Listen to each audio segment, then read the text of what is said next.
YSR Congress party అంటే రెండు కోణాలు జరిగిపోతుంది. ఒకటి, జగన్ మనకెట్టాగో అండగా ఉండడు, ఎందుకు వచ్చిన గొడవ ఇప్పుడు ఉన్నటువంటి తెలుగుదేశం వాళ్ళతో కూటమితో వెంటాడతారు అనవసరంగా అని చెప్పేసి పక్కకి తప్పిపోతుంది ఒక ఆస్పెక్టు. రెండవది ఏంటంటే, మనం చేశాం కదా ఇంతకుముందు అధికారంలో ఉన్నప్పుడు, సరే ఇప్పుడు వాళ్ళు చేస్తున్నారు చేయనీయండిలే, కొంతకాలం తర్వాత చూసుకోవచ్చు, ఎలక్షన్స్ ముందు హడావిడి చేస్తే బెటర్ కదా అనేసి కోణంలో నుంచి కొంతమంది నాయకులు కానీ కార్యకర్తల వ్యవహార శైలి కానీ అలా నడుస్తుంది గ్రౌండ్ లెవెల్.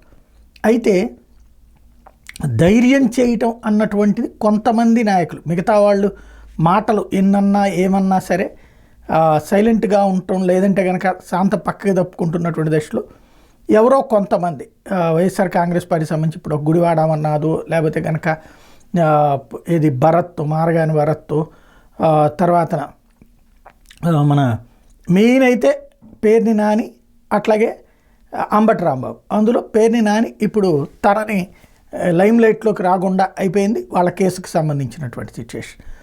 ఇట్లాంటి దశలో ఇక మిగతా వాళ్ళు కూడా, అంటే పేరు నాని ఫుల్ హడావిడి చేసి అతనే భయపడిపోయాడు, లేదా తనను తాను కాపాడుకునే ప్రయత్నం చేస్తున్నప్పుడు ఇక ఇంకెవరు వచ్చే ధైర్యం చేయరేమో అంటే, నువ్వేం చూస్తావురా, నన్ను నువ్వేం చేస్తావు, మళ్ళీ చెప్తా విను, ఇక్కడి నుంచి దెంపోండి అంటే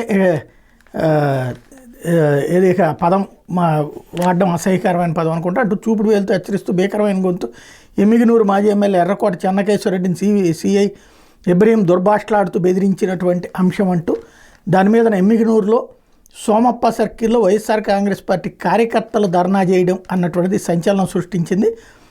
ఇబ్రహీంని సస్పెండ్ చేయాలంటూ చెన్నకేశ్వరరెడ్డి క్షమాపణ చెప్పాలని ఆయన కుమారుడు ఎర్రకోట జగన్మోహన్ రెడ్డి డిమాండ్ చేయడం, సిఐ మీద కోర్టులో ప్రైవేట్ కేసు దాఖలు చేస్తామని చెప్పడం, సిఐ ఇబ్రహీంని సస్పెండ్ చేయాలంటూ ఎమ్మిగనూరు వైఎస్ఆర్సీపీ ఇన్ఛార్జి మాజీ ఎంపీ బుట్టా రేణుక డిమాండ్ చేయడం, అతని విధుల నుంచి తొలగించాలంటే ఇబ్రహీం మీద పోలీసు ఉన్నతాధికారులు శాఖపరమైన చర్యలు తీసుకోవాలంటూ జిల్లా అధ్యక్షుడు ఎస్వి మోహన్ రెడ్డి డిమాండ్. ఇందులో మెయిన్ రోడ్డెక్కి ఆందోళన చేసే ధైర్యం వచ్చింది. కాకపోతే ఎన్ని రోజులు ఉంటుంది ఆ ధైర్యాన్ని, మరి అదే పోలీసు తొక్కేస్తారా చూడాలి.